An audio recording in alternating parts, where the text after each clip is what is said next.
مشکلیں حل کر شہ مشکل کشا کے واسطے، کربلائیں رد شہید کربلا کے واسطے، قادری کر قادری رکھ قادریوں میں اٹھا، قدر عبد القادر قدرت نما کے واسطے، غوث اعظم بمن بے سرو ساما مدد، قبلہ دین مدد، کعبہ ایما مدد، بگرداب بلا افتادہ کشتی، ضعیفان شکستہ رات پشتی، بحق خواجہ عثمان ہارون مدد کن یا معین الدین چشتی، قادریم نعرہ یا غوث اعظم می زنم، دمز شیخ احمد رضا خاں قطب عالم می زنم۔ دل کی گہرائیوں سے درود و سلام۔ اللہم صلی علی سیدنا و مولانا محمد معدن الجود والکرم و آلہ و صحبہ و بارک وسلم، صلو علیہ صلاۃ و سلام علیکہ یا سیدی یا رسول اللہ صلی اللہ علیہ وسلم۔ تمام تعریفیں اللہ تبارک و تعالیٰ کے لیے، ہر قسم کے درود و سلام نبی مکرم سید عالم صلی اللہ علیہ وآلہ وسلم کی ذات والا صفات کے لیے۔ حمد و صلات کے بعد حضرات، اللہ تبارک و تعالیٰ نے شیطان سے جب کہا نکل جا تو لعنتی ہے، تو اس نے یہ عرض کیا مولا مجھے مہلت دے۔ اللہ کریم نے فرمایا جا تجھے مہلت دی۔ کتنی مہلت دی؟ الی یوم الدین، قیامت کے دن تک، قیامت کے دن تک فرمایا جا تجھے مہلت دی۔ شیطان نے کچھ اختیارات کا مطالبہ کیا، شیطان نے کچھ اور اختیارات کا مطالبہ کیا، اللہ تعالیٰ نے اسے وہ اختیارات بھی عطا فرمائے۔ اللہ کے حبیب پاک صلی اللہ علیہ وآلہ وسلم ارشاد فرماتے ہیں جس طرح تمہاری رگوں میں خون دوڑتا ہے نا، اسی طرح شیطانی وسوسے دوڑتے ہیں، اور شیطان کی قوت کا اختیار کا یہ حال ہے، الشیطان جاسم علی قلب ابن آدم۔ نبی پاک صلی اللہ علیہ وآلہ وسلم نے فرمایا شیطان ہر آدمی کے دل کے ساتھ چمٹا رہتا ہے، اتنی اس کی قوت ہے۔ شیطان ہر آدمی کی ناک پر بیٹھ کر رات گزارتا ہے۔ وہ رات کو ناک پہ کیوں بیٹھتا ہے؟ اس لیے کہ وہ کہتا ہے جب سانس اکھڑنے لگے گی تو معاذ اللہ گمراہ اور کافر کہہ کر کے ماروں گا۔ شیطان کو پتہ چل جاتا ہے کہ بندے نے نیکی کا ارادہ کیا ہے تو اس کے پیچھے لگ جاتا ہے۔ کسی سے پوچھو آپ کہ محفل میلاد مصطفیٰ میں کیوں نہیں آئے، نماز میں کیوں نہیں آئے، تو کہتے ہیں شیطان نے بہکا دیا تھا، شیطان نے گمراہ کیا تھا۔ شیطان کی زندگی کا یہ حال ہے کہ اب تک اسے موت بھی نہیں آئی ہے۔ اس کے اختیار کا یہ حال ہے کہ وہ جہاں چاہتا ہے پہنچ جاتا ہے، جو چاہتا ہے وہ کر لیتا ہے، وہ دلوں تک رسائی رکھتا ہے۔ اب ذرا لوگوں کے قیدوں کا حساب لگائیے گا، وہ اللہ کے دشمن کی ساری طاقتیں مانتے ہیں، اللہ کے دوستوں کی طاقت ہی نہیں مانتے، دشمنوں کی طاقتیں مانتے ہیں۔ شیطان ہر جگہ موجود ہے، کوئی بندہ فتویٰ نہیں لگائے گا۔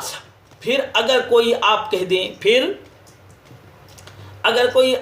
دیں کہ نبی پاک صلی اللہ علیہ وآلہ وسلم ہر جگہ موجود ہیں، اگر کہیں حضور صلی اللہ علیہ وآلہ وسلم کی روحانیت ہر جگہ موجود ہے، نبی پاک صلی اللہ علیہ وآلہ وسلم اس طرح دیکھ رہے ہیں جیسے ہاتھ کی ہتھیلی کو دیکھ رہے ہیں، تو رٹا شروع ہو جاتا ہے، لوگ باتیں بنانا شروع کر دیتے ہیں، اعتراضات شروع ہو جاتے ہیں۔ تو ان سے پوچھو شیطان کی دفعہ تو فٹافٹ مان لیتے ہو، شیطان کی بات تو فٹافٹ مان لیتے ہو، کیسے نادان لوگ ہیں کہ اللہ کے مخالف کی دشمن کی طاقت تو مانتے ہیں، اللہ کے محبوب کی طاقت ہی نہیں مانتے، اس طرف توجہ ہی نہیں کرتے۔ تو شیطان کو اللہ تبارک و تعالیٰ نے قیامت تک مہلت دی ہے، گمراہ کرنے اس کو اختیارات دیے ہیں۔ وہ رستوں میں بیٹھے گا، وہ دلوں سے چمٹے گا، وہ انسان کی سانس اکھڑنے تک ناک پر بیٹھ کر اس کا انتظار کرے گا۔ یہ طاقت، یہ اس کی کوشش، یہ اس کی جد و جہد، یا اللہ شیطان نے تجھ سے گمراہ کرنے کے لیے اتنی ساری طاقت لے لی، مہلت لے لی، تو بندے گمراہ ہوں گے، تو نے اس کا کیا بندوبست فرمایا ہے؟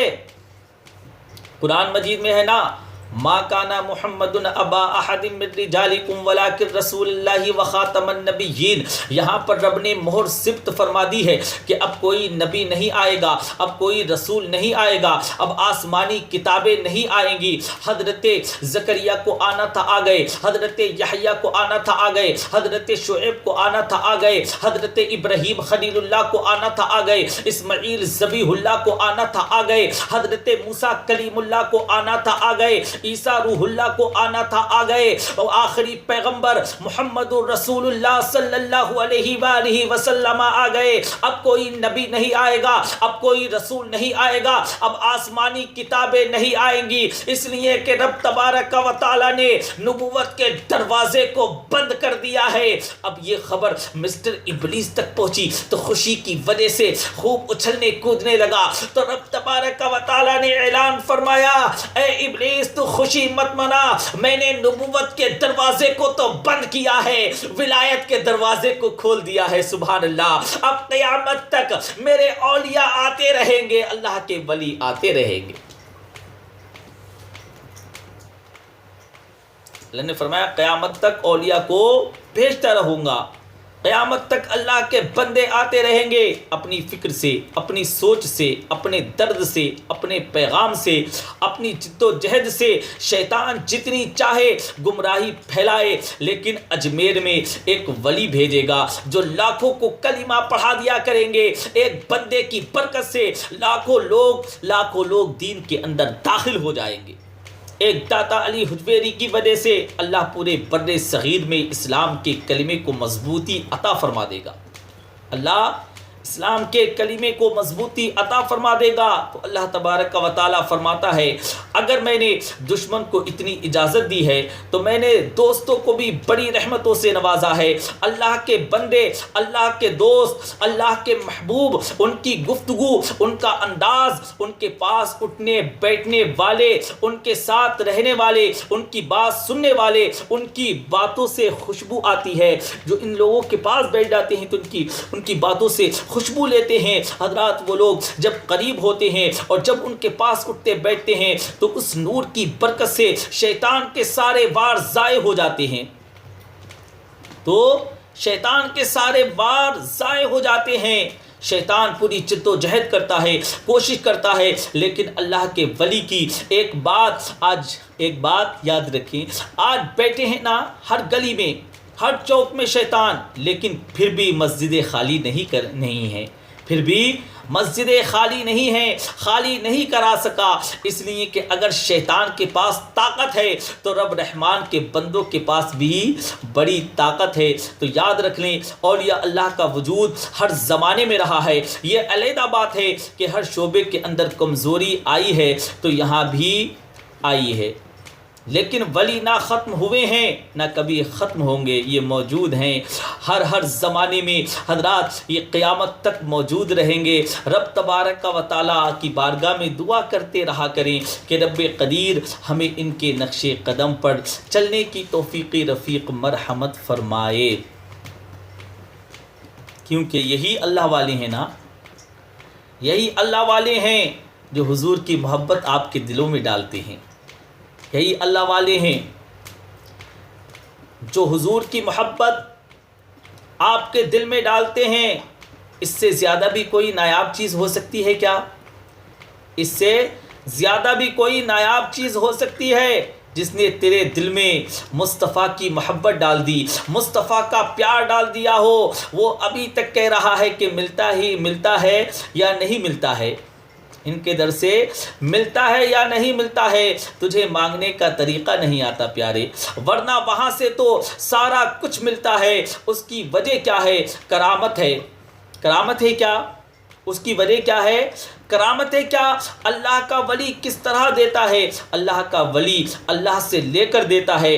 بات صرف اتنی ہے کہ اسے اللہ کو منوانا آتا ہے، اللہ کے ولیوں کو اللہ کو منوانا آتا ہے. یہ نبی پاک صلی اللہ علیہ وآلہ وسلم نبی پاک صلی اللہ علیہ وآلہ وسلم کیا کریں گے؟ یہ شفاعت کیا ہے؟ حضور قیامت کے دن کیا کریں گے؟ اللہ کو منائیں گے. حضور فرماتے ہیں میں اللہ کو مناؤں گا. شفاعت کا مفہوم کیا ہے؟ حضور سید عالم صلی اللہ علیہ وآلہ وسلم فرماتے ہیں جب اللہ تبارک و تعالی کرسی عدالت پر جلوہ فرما ہوگا، جو اس کی شان کے لائق ہے، جو شایان شان ہے، اگرچہ وہ بیٹھنے سے پاک ہے، جب وہ فیصلے کرے گا تو فرماتے ہیں میں سر سجدے میں رکھ دوں گا، میں سر سجدے میں رکھوں گا، میں روؤں گا، میں اللہ کو مناؤں گا. میں جب روؤں گا تو اللہ تبارک و تعالی فرمائے گا محبوب سر اٹھا، محبوب سر اٹھا، محبوب سر اٹھا. جو کہے گا اس کو پورا کر دیا جائے گا. سبحان اللہ.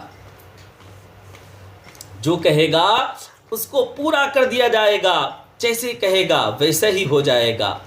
تو اللہ حضور علیہ الصلاۃ والتسلیم کی یہ شان ہے، جو سرکار کہیں گے، کیونکہ سرکار کو اللہ کو منانا آتا ہے، سرکار کو اللہ کو منانا آتا ہے. اولیاء اکرام جانتے ہیں اللہ کس طرح راضی ہوگا.